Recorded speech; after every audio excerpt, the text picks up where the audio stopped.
Can you see me? I can't see myself on video, but that's I can okay. see you. You look good. Oh, wait, thank you. Did I you had dye to your get, hair? camera ready. You dyed your hair. It looks good. Oh, yeah, can you tell? Yeah, I I can Well, I tell. wanted to do it, but we ended up doing girls, and then I had that, client meeting, and so, you know, women running businesses have to make priorities, and luckily for me, I chose to make a client a priority. Exactly. That's what we're here for. Yeah. Awesome. Well, I'm gonna I go like ahead. your hair too. Thank you. I love that you make things happen. We talk about it, you make it happen. I know. I get after it real That's quick. why I'm we boss coachable. babes in business, sister. That's right. It's Thank you. amazing. Thank That's one you. of the benefits. Awesome. I'm gonna introduce you real quick because I think you Okay. definitely deserve a proper introduction. Um, Oh, okay. so to all the viewers that are here, first of all, welcome and thank you guys for being on today with Sonia and I. Just a little bit about this lady. She comes to us from a background of having been in high tech sales, pretty much in like the boys club, right? All of this time, and she's been dominating and competing, and she has made a name for herself in her former career. And she was actually approached to be a part of our organization, which is super exciting, to have another power lady in business. And so today she's just going to talk to us about some of her story, why she's passionate about business, and some really great tips for y'all on college planning, on IRAs. So just different things that you should know. Hopefully, maybe there'll be time for questions, not sure, but thanks for tuning in. And with that, I'm just gonna jump right in and like go for the Let's do it. gusto. Yeah. Let's So go. I know that you had a very, like we talked about, a very lucrative and successful career in high tech sales. What brought you to want to start your own business or change career paths? Well, here's the deal. And this is one of the beauties of WFG and World Financial Group and the company and the platform that we get to represent is I actually started as a client. Ah, Right? So firsthand, I was able to experience the benefits of, what we actually do for people, right? And being able to see that firsthand, it absolutely convinced me that this was a legitimate opportunity, right? People are always looking for opportunity, to better themselves in a position either there's three currencies that we operate in, and I want the ladies and everybody on the line to understand that. There's the currency of time, right? And then you have the currency of money, and then you have the currency of like your knowledge, right? And so, I, like you said, was very fortunate for a long time to be able to have the currency of money working in a lucrative industry of software sales and high technology sales for, goo years. That, across the spectrum of being, an achieving female, I generally will qualify for the President's Club trips and love traveling for free because when you travel for free, like the food tastes better, the drinks are stronger. I don't know, but you know what I mean? So because I had that lucrative career, I was always kind of just priced out mm, of being able to achieve certain things that what we as Americans are taught, unfortunately, just because we're not taught financial literacy. exactly. What the benefits would be to really kind of leverage my money for my future goals, whether it's for the currency goal, whether it's for the time currency, or whether it's for the knowledge. So one thing that I appreciate about this company is that I was given the opportunity to, one, allow myself that, when you reach that level of what so-called success is, in corporate America, that six-figure income, all the benefits package and whatever they throw at you. The reality was is that, even then I wasn't able to like invest my money in an IRA because I made too much money, right? And a lot of people don't know that. And then you can only invest so much money in your IRA. So I was limited as to how much I could actually leverage for my currency growth, right? Yeah. So of my income. So then I thought, okay, well, that's not cool. And then fortunately, I later on, because of life happening, it is Life Insurance Awareness Month. And one of the reasons I became a a client was that unfortunately I became a widow, unplanned, right? You don't really know when that's going to happen for the most part. And because of my situation, my cousin came to me and she made sure that I was protected because I now was a widow with a 21-month-old baby. And so, you know, having seen that opportunity and what she showed me to be able to leverage for college planning, I think we're going to talk about that. For my daughter, she set me up. And so when my cousin came to me years later and said, hey, our company's expanding. You've obviously have a proven record in sales. You know, obviously have a desire for helping people. I've been a deacon in my church. I've been a youth leader at my church. I've sat on the National Presbyterian Ministry Council. You know, I'm a leader and volunteer in girls groups here in Austin and California and nationwide. And so because of that, she said, people with your skills tend to do great with our company. And because I knew the company was obviously a benefit to me and my family. And, you know, come on, I came here because of the expansion opportunity. My company brought me from California and relocated me to Texas to expand because I had done it for them in the Los Angeles market and the San Francisco Bay Area market. They brought me to Texas to do the same. And so I knew the concept of expansion and where opportunity lies there. And so I knew that, one, I could believe in the company. I believe in the products. I'm a product of the product. And I can unequivocally, without conviction, say that life insurance is important. Yeah. So it was really a good opportunity for me to take that and say, hey, you know, corporate America is only going to service women like me for so long. Like you said, a male-dominated industry. You know, it's typically less than 2 women out of every 10 men. You know, so it's a 2 out of 10 ratio, so 20%. And if you're like pushing 30% in that industry, you're doing great by, you know, corporate standards. So the reality is that I wanted to build something for myself because I knew corporate wasn't necessarily going to be something for me long term to build what I designed as what my legacy wants to be.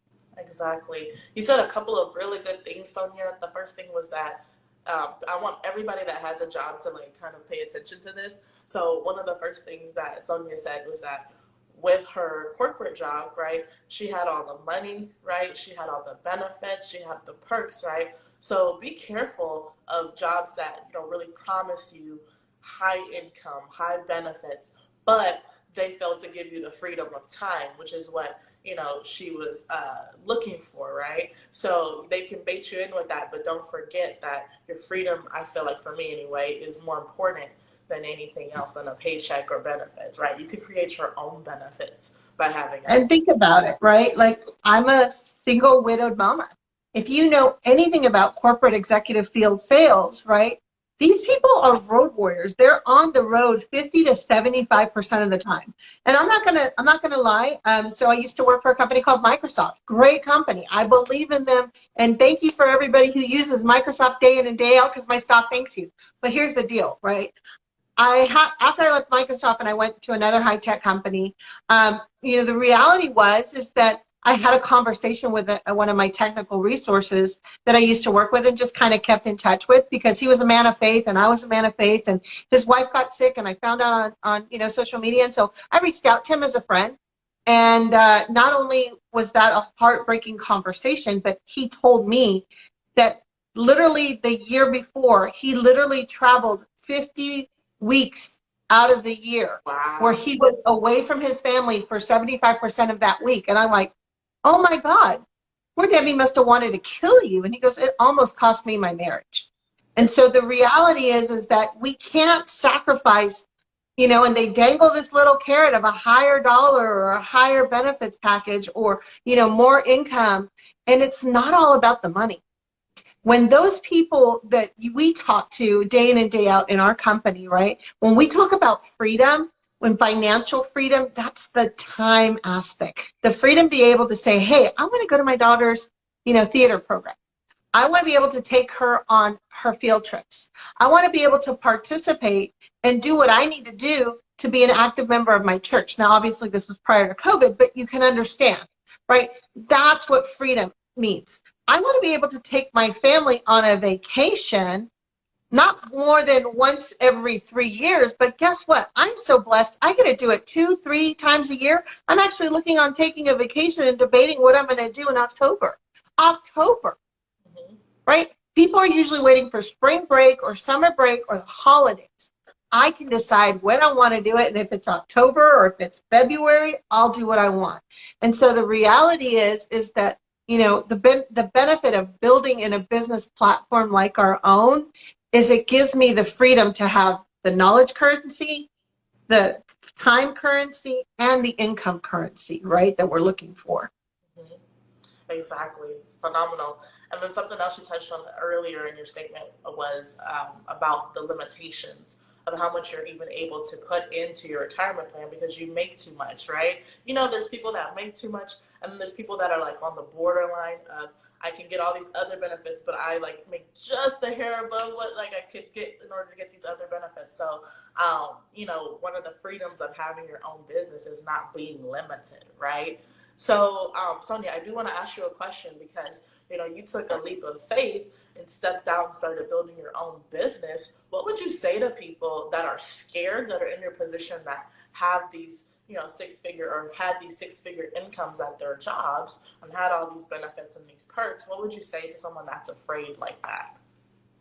Well, first of all, you don't have to do it all at once, right? But you do have to make a decision. The journey of 1,000 steps, of 1,000 miles starts with one step, right?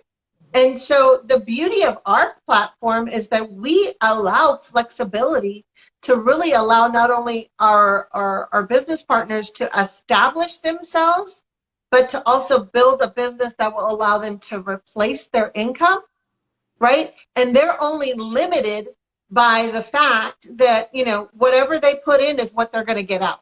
Mm-hmm. So, and we really have to understand this, you guys, like the 9 to 5 is what you do to survive, but the 6 to midnight is what you do to thrive. Okay. Nobody wants to just survive in life. I mean, you really have to stretch your goals. So you got to strive to thrive. Let's say that again. Strive to Strive to thrive. thrive. I love that. Right? So, because we were put on this earth, and I'm a woman of faith, and that's another thing. I don't know if you can see my crosses behind me, but um, I'm a woman of faith, and I know that I was put on this earth because I'm a daughter of the King of Kings Most High, right? And he calls me to live an abundant life. Okay? And the Bible also says, if you follow the Bible also says that we should leave and plan for future generations. Now, here's the problem. Most people are just working for the weekend. Mm-hmm. Okay? And what happens on the weekend? People go out and they spend money. What we're really trying to teach people how to live is live in the strive to thrive mentality, save some money. I'm not saying not have a good time on the weekend, right? But the Bible says you pay God your tithes first, then you pay your retirement, and then you live off the rest, right? You pay your tithes, your 10%, then you go and you go ahead and participate in managing your retirement and your future, right? Whatever requirements, whether it's retirement, college planning, whatever the case may be, and then you live off the rest. That's not that hard to do when you look at how easy it is with the tools that we have to be able to position yourself for success, as long as you sit down with a financial professional like ourselves who can help you really kind of map that out. Does that make sense? Yeah, exactly. And, that's super important. I can say as a testimony, when I started tithing, God takes the 90% and does way more with the 90% when you just go ahead and give on up the 10%. That's a fact. Like every time he's come through, right? So that's super important. And one thing that Sonia touched on just a moment ago that you said was, we help you map it out. So one of the beauties of our business, I know you guys see us Power Ladies, we're all in business together, and we have some awesome gentlemen too in the office. We don't discriminate, but we have the ladies working together right now.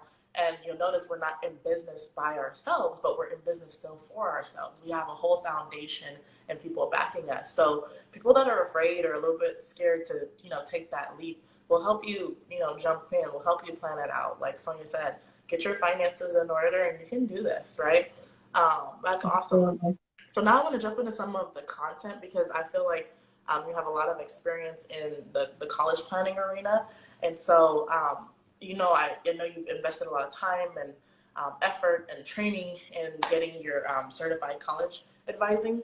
And I want to kind of ask because I think this is a big subject, especially for the US, and people are investing a lot early on as young people when it comes to college planning. So, what do families need to know about the appropriate planning for not only funding college, but also the business of higher education, as people don't realize it's a business. So, what are some things that you can go ahead and leave for families that are planning for college, or even people like myself and my sister? We actually planned for our college ourselves while we were like 17 and 18. So, what could you leave for people like that, and then people that are planning with their families? Well, the first and foremost thing, you know that it's important to make a plan together, but it's a family decision, right? So when you make this decision, make sure that you're including your children as part of the decision, right? Because they're going to have to be responsible to manage their education, right? It's part of the adulting experience. It's one of the benefits of sending your kids off to college is recognizing that they're in a position to go off and become adults. And so we have to empower them to really take on the opportunity to become, an active participant in their future. So as a parent, I really recommend that, really kind of start having dialogues. What do you want to do with your career? What does that look like for you? Do you know what that's going to entail, right? Start getting your kids and empower them to start thinking about what their responsibility to going to college will look like, right? Now, the other thing that we need to do as parents is we need to really kind of look at how do we align our child's academic record, okay, because this is something that we look at as a certified college advisor. We have a couple people in our team that are, licensed certified college advisors. So how do we look at our child's academic record, right? Because we want them still get good grades, right? It's still necessary to go to college. Then we want to look at their social record. What activities do they are involved in? What extracurriculars do they have? And here's something that's really interesting that I want you to know, and it's important for parents. It's better that your kids do really, really well in one or two things instead of them spreading themselves so far over, right? To do just everything under the sun because they think they're padding their college resume, okay? Yeah. So if they're really, really good at soccer and they're really, really good at dance, then let them do those two things. But don't have them do soccer one quarter and dance in the other quarter and then do, band another quarter. The reality is that colleges really want to see your child is committed, excelling, and also showing that they can progress, right? Because college is a commitment. A lot of kids start college, but not everybody graduates, right? So, I think it's only 47% of college kids that enter into college graduate. And that's usually due to the fact that, they don't have the final thing is they don't have the financial footprint really mapped out, right? So you have to look at the child's academic record, their social record, and their financial footprint of their family to find out. Now, here's the thing that most people don't know is when you start applying to colleges and you start sending out your financial information, the reality is the sooner you start, the better. So ideally, myself and Kathy Salamoni, one of the power ladies that we're working with in this venture, we're both certified college advisors. And most people start sending us their kids when they're seniors in high school, about to go to college. And that's the reality, is that they don't need to start then. They actually need to start when they're freshmen, sophomores, juniors, or at least the first semester of senior year. So if you're a senior right now, right, you need to sit down with us now so that we can help map that out. Now, the reason that the financial footprint is so important and why it's important to start early is most parents don't know that financial footprint is actually going to be based on the tax year, or what we call the tax-based year of your sophomore year, your child's sophomore year. So even though they're not going to go to college until they graduate as a senior 2 years later, colleges start looking at your income viability 2 years before. Okay. So here's the problem. A lot of times people will start then, well, what if they get divorced? It happens. It's a reality in life. Well, now they're going to have to look at, where does the child live? Where does the income come from? Who's primary custody? So there's a lot of other things that factor in, but those are the things that you have to think about. So it's important to start early. Now, one of the benefits of working with like a certified college advisor like myself and Kathy Salamone is that we actually not only help our children with the financial footprint and making sure that we have a plan for their children to actually have funding for their college, whether mom and dad are planning for it, but we also work with them on developing a strategy for PSAT, SAT, ACT college prep. That's part of our course included. Each one of those is about $500 on the free market to go and prep for, right? But then we also help them with college applications, making sure that they have their resumes, the all-important letter of recommendation, like who's the teacher that you want to go to or the administrator that you want to go to that you have a good relationship with, knows your history, knows your social academic record, that is willing to say, hey, I vouch that this child is a benefit to any campus that they're going to be assigned to. And then the other thing that we help them do is really fill out that line-by-line form on their FAFSA, because here's the reality, is the average FAFSA form has anywhere from 2 to 3 errors on it, and each one of those errors can cost thousands of dollars to that family's earned income credit or earned family credit that actually goes towards grant and gift aid.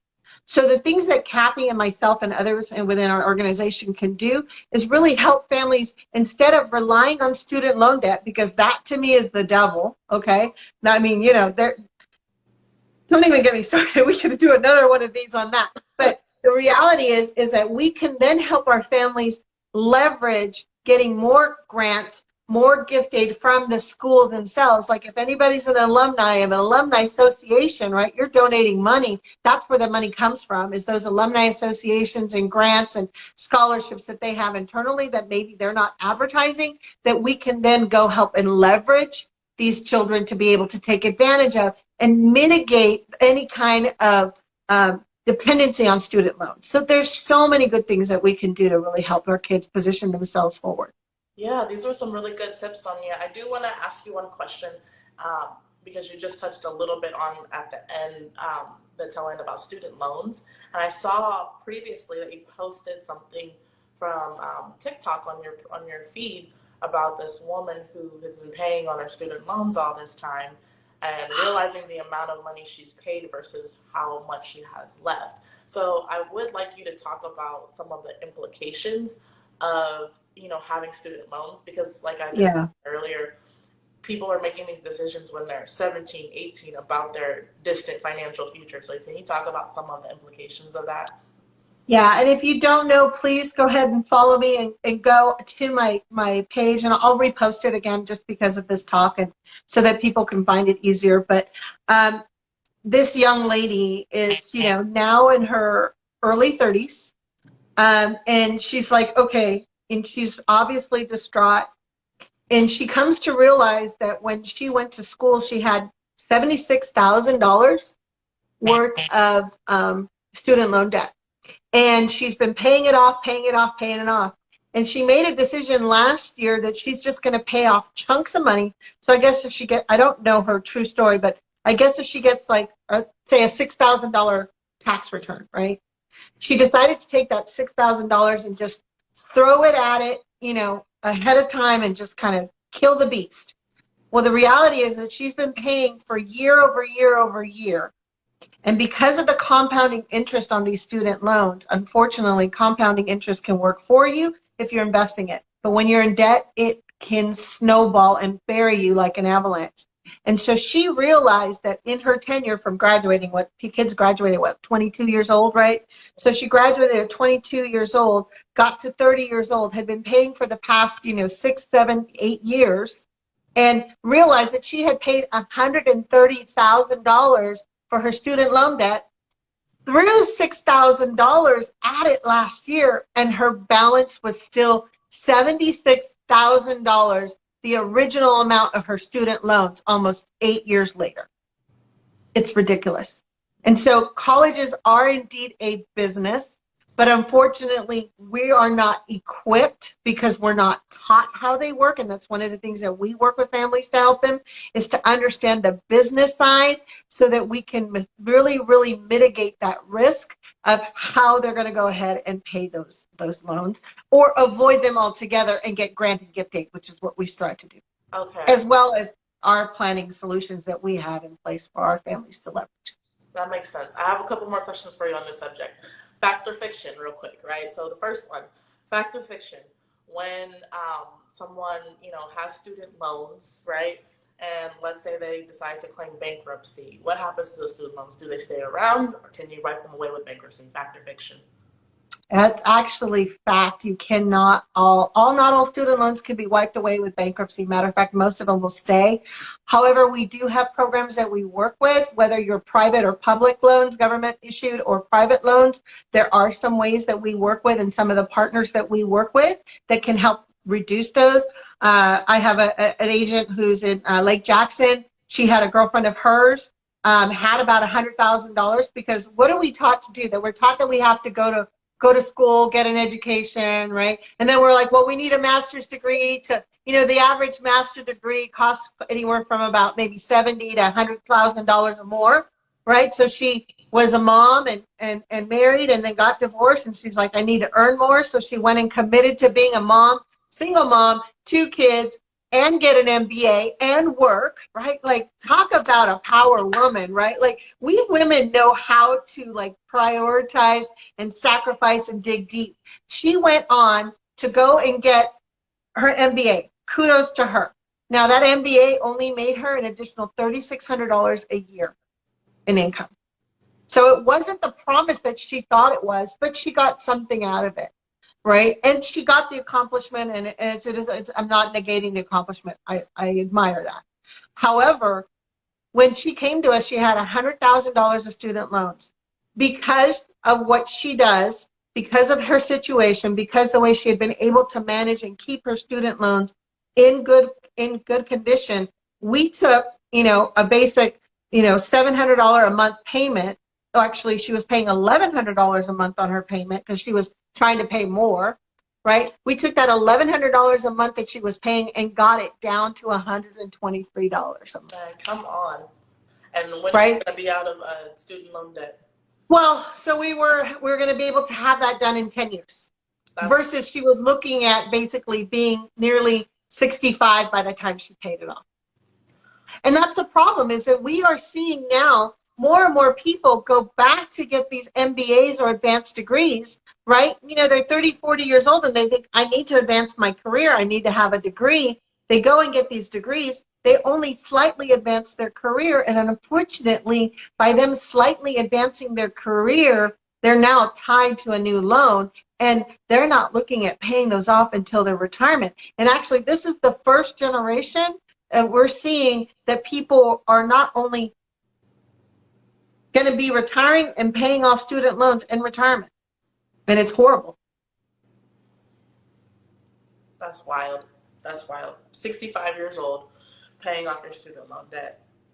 That'll be your Older. retirement party celebration right there. I paid off all my student loans. There's a great meme that I see, and it's this little old man in a nursing home, and everybody's standing around him, and he's got a cake in front of him, and they said, and it was like, they're like, oh, it's his 100th birthday, and they're like, no, that was like in March, and he just paid off his student loans. Well, fortunately, at least we have a solution for folks. So, Actually, we do, and so that's the great thing is, yes, we can help people. Yeah, we partner with a bunch of different companies when it comes to that, which is phenomenal that that's a part of our platform.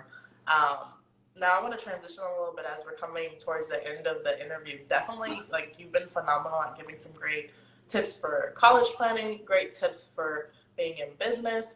Now, one of the things that I've learned so far from seeing, successful people and observing them is that they know who they are, right? So one of the things I know about you is that you're very proud to be a Latina, strong woman.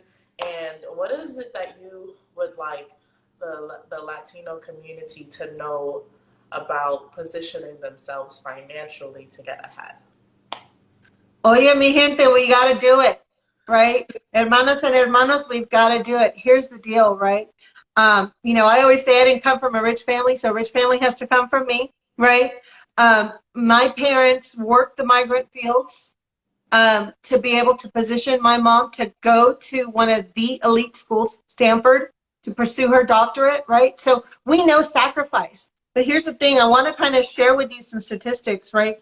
The average Latino home will actually, in net assets, only have $20,600 of net worth versus the typical Anglo-American family at $171,000 of net worth, right? Here's the point. We're doing better, but we need to educate ourselves. In 2013, the average Latino home, for every dollar that we had in the bank, our Anglo-American had about 10.36. Okay. By 2016, we're reducing that gap. And so we had, in 2016, for every dollar, our average white household, our Anglo-American household, had $8.30. So we're doing better, right? But we have to position ourselves in front of people. And don't let the fear of language barrier be something that stops you, okay? Don't let the fear of you being new to this country be something that stops you, right? Don't let the American dream that your family emigrated here for, or that you yourself emigrated here for, become the American nightmare because you didn't take the time to learn the rules to the money game in this country, right? Like, I like to say that, we couldn't, if we were athletes, right? It's a practice. It's something you have to practice day in, right? Like Michael Jordan shot hoops after hoops after hoops after hoops to be able to get to the point where he could connect and land. Same thing with Kobe Bryant, God rest his soul. He passed earlier this year, right? He had to practice his craft. We help you put that craft together and then teach you the ways to practice it. And so, like I said, don't let the language barrier be an issue. Tenemos gente que sí son bilingües, tenemos gente que sí hablan tu idioma y te lo pueden explicar. Okay, so I'm bilingual. We have a lot of bilingual agents in our companies. We have bilingual 7-figure income earners in our company. And so if your life is depending on you learning the rules to the money game so that you can succeed, we have your coaches. We're here to coach you to the success so that you can practice that. And I really want to encourage your Latinos to really take the time to read, invest in books, and if not, reach out to myself or any one of these power ladies, and we'll put you in front of somebody who can help you. El orgullo sí existe. It's Hispanic Heritage Month. Don't just let it be about the Grito de Independencia that we just celebrated on the 16th. Let it be about what you're going to do to create your own financial independence. So that's something that I really kind of want to share, is that, there are ways, you just have to learn. That's exciting. And Sonia, thank you for that. What are 2 books that you could recommend that someone could read right now to get further ahead than they have in the last, however long they've been alive? What would you recommend? So some of the books that I give to my clients on a regular basis are The Retirement Miracle by Patrick Kelly, The Power of Zero, The Impact of No Losses. One of the ways that we can protect our money is by never losing money. Warren Buffett, famous billionaire, I should say, really says the number 1 rule to creating wealth is never lose money. Number 2 is refer to rule number 1, right? So the power of zero is really the impact of never losing money and the impact of, zero taxes.